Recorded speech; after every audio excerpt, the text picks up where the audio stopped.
deux invités aujourd'hui. Nous avons Madame Leila Ndiaye, qui est directeur de Policy Africa Department. Je vais laisser dire ça en français. C'est voilà, mieux. US Chamber of Commerce. Mais j'ai aussi Monsieur François Dominique Delafosse, qui est directeur général et administrateur de l'agence de presse régionale. On va en parler de tout ça, mais je commence d'abord avec Madame Leila Ndiaye.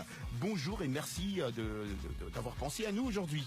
Bonjour Roger, comment allez-vous? Ça va très bien, un grand plaisir de vous recevoir dans cette émission pour la première fois. Ben, je vous remercie. Mais je vous avertis déjà que cette émission est suivie partout dans le monde, partout en Afrique francophone. Beaucoup de jeunes adorent cette émission et vous êtes les leaders, les représentants valables des Africains ici aux États-Unis. C'est un grand plaisir alors de vous avoir. Alors dites-nous un peu, Madame Ndiaye, c'est quoi le US Chamber of Commerce?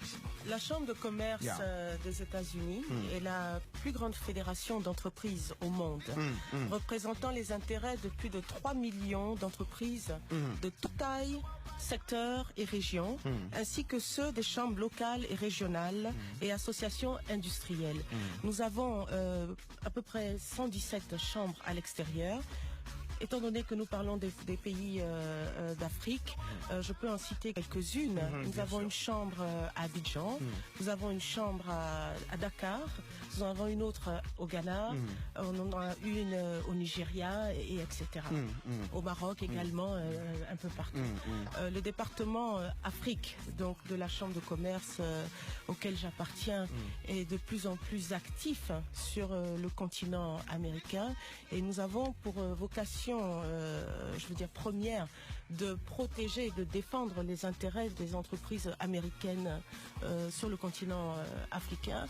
Et nous avons innové il y a à peu près 3 mois avec un protocole d'accord signé avec la commission de la CEDEAO à Abuja. Et d'ailleurs ça s'est fait exactement le 29 septembre en marge des réunions des Nations Unies à New York. Nous avons inauguré ce qu'on appelle le Conseil d'affaires US ECOWAS, donc États-Unis CEDEAO, qui s'appelle l'USB en anglais, et qui représente aujourd'hui la première union de commerce et de défense d'entreprises surtout entre les États-Unis et la CEDEAO. Voilà. Waouh! Ça, on a déjà tout compris. Hein. Il y a beaucoup de questions. Je vois déjà Lucie qui se parle. Moi, messieurs. Non, attends, il y aura tes questions.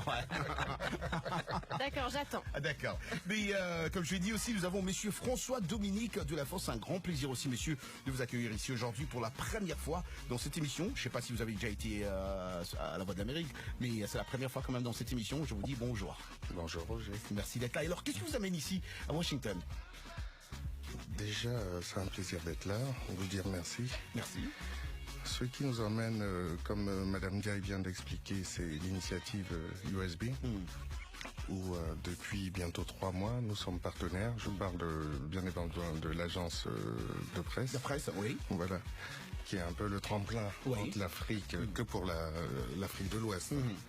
Le tremplin entre l'Afrique et on dirait les États-Unis, où à l'intérieur nous avons différents petits produits qu'on est en train d'inaugurer, parce que l'Afrique est, comme on le dit aujourd'hui, un pays, je dirais même pas continent, je parle de pays pour qu'on puisse vivre individuellement ce qu'on pense. L'Afrique est un pays qui appartient à tout le monde, où il n'y a pas de barrière, et où souvent des entreprises autres que les États-Unis ou que on parlera de pays latinos n'ont pas accès directement. Il y a des barrières qui sont difficiles à pouvoir comprendre. Il y a la langue. Nous avons aussi tout ce qui est culturel, parce que sans culture, on ne peut pas pénétrer le marché africain. Et voilà, nous voici en fait en intermédiaire, en peer, qui permettront de pouvoir comprendre ces boundaries et ramener l'information vraie. Et c'est dans ce sens-là, que vous travaillez, vous êtes partenaire avec la Chambre des commerces, hein, c'est ça? Bien évidemment. Ah oui, d'accord. Et pour revenir un peu à Madame Ndiaye, comment vous sélectionnez vos partenaires, hein? Juste pour que je comprenne, parce que il y a beaucoup de ces jeunes-là qui font beaucoup de business aussi aujourd'hui, mais qui se demandent comment ils peuvent travailler avec vous, avec cette chambre de commerce, parce que d'après ce que j'ai compris, vous protégez beaucoup plus les intérêts ou les business américains en Afrique ou ailleurs, c'est ça? C'est pas vraiment ce que j'ai dit. Oui.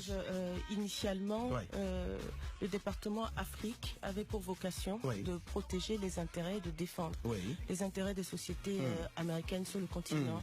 Et nous avons innové parce qu'il s'agit là du commerce. Quand on parle, donc il est bilatéral, il faut aussi protéger les intérêts des sociétés africaines désireuses de s'installer aux États-Unis et celles aussi qui sont en Afrique, notamment quand on prend le cas de la CEDEAO, qui sont en Afrique de l'Ouest, désireuses de nouer des partenariats avec des structures, des multinationales américaines déjà sur le continent africain et promouvoir le commerce intra-régional. J'ai bien aimé tout à l'heure quand Monsieur Delafosse a parlé de l'Afrique en tant que pays, parce que nous, quand on parle de l'Afrique, on est toujours obligé de dire, écoutez, c'est 54 pays et il faudrait aller dans ces 54 pour pouvoir découvrir le potentiel économique.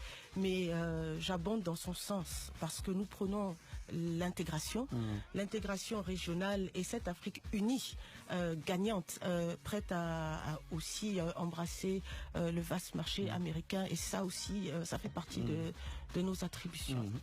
Voilà. Ça c'est sûr. Alors maintenant, pour répondre à votre question, comment rentrer à la chambre de commerce? Pour l'instant, nous avons, je veux dire, je sélectionne de manière très ça c'est sûr, hein. C'était ça ma question, mais non la réponse à ma question, je vois. Il y a des critères.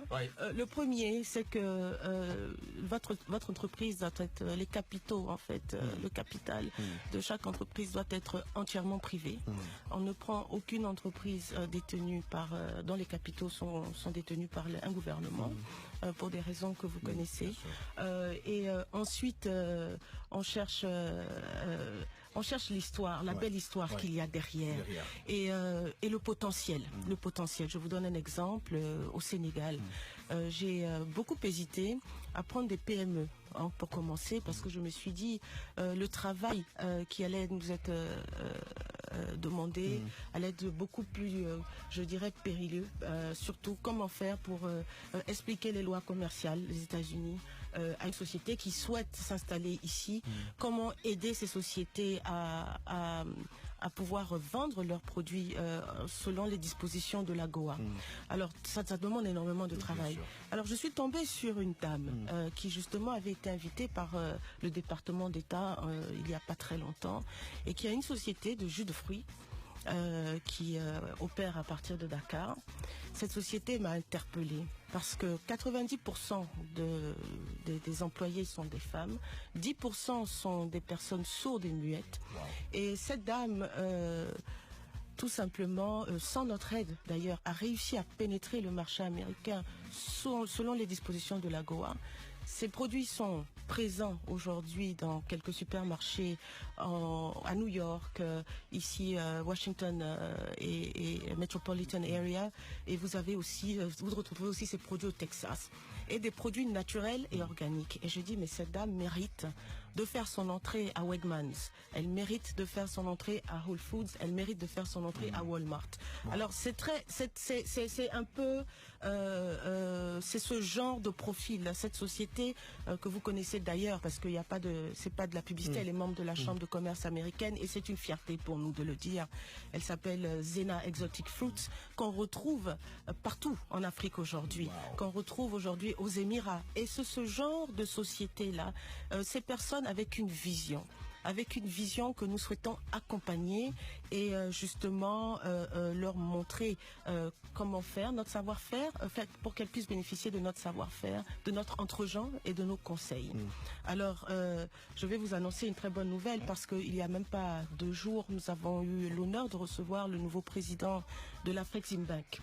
Et il a été très impressionné. Pour l'instant, nous avons 6 sociétés, 6 compagnies africaines que j'ai sélectionnées dans la zone CEDEAO pour un test. C'était un test.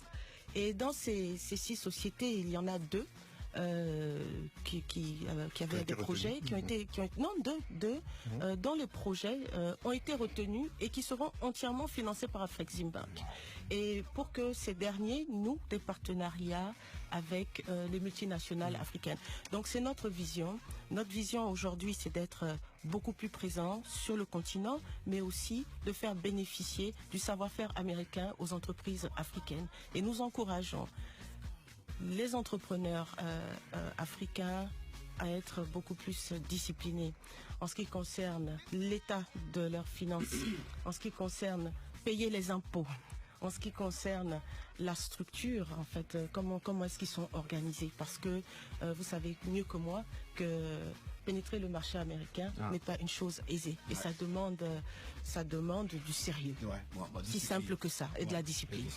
Mais voilà, merci beaucoup. Merci. Malheureusement, le temps nous fait vraiment défaut. C'est 1 heure, mais ça va vite, ça va trop vite. Et surtout quand on a des fils, un fils et une fille dignes d'Afrique, nous sommes trop fiers de vous. Vraiment. Merci Roger. C'est toujours un grand plaisir pour moi de recevoir des leaders comme ça, parce que vous enseignez à ces jeunes Africains qui nous écoutent chaque jour. Merci infiniment. Merci de nous avoir invités. Et j'espère que ça ne sera pas la dernière fois. Ben, j'espère revenir. Je me sens bien ici. Ça change, Madame Diaye, vous avez beaucoup à nous apprendre, ça c'est sûr. Je rappelle que c'était Madame Diaye de la Chambre de commerce ici aux États-Unis et Monsieur François Dominique de la FOS, de l'agence de presse régionale. Ça ne sera pas la dernière fois. J'espère qu'on les aura, comme on l'a dit. Merci beaucoup aussi à Kadiatou Traoré, à Lucille Lamont, merci infiniment à Georges Léonard Sagnon qui a produit cette émission et à notre ingénieur du son. Moi je vous dis, les amis, merci infiniment. Nous allons continuer demain avec l'artiste ivoirien qui sera avec nous, Bipi qui sera avec nous, invité spécial dans cette émission.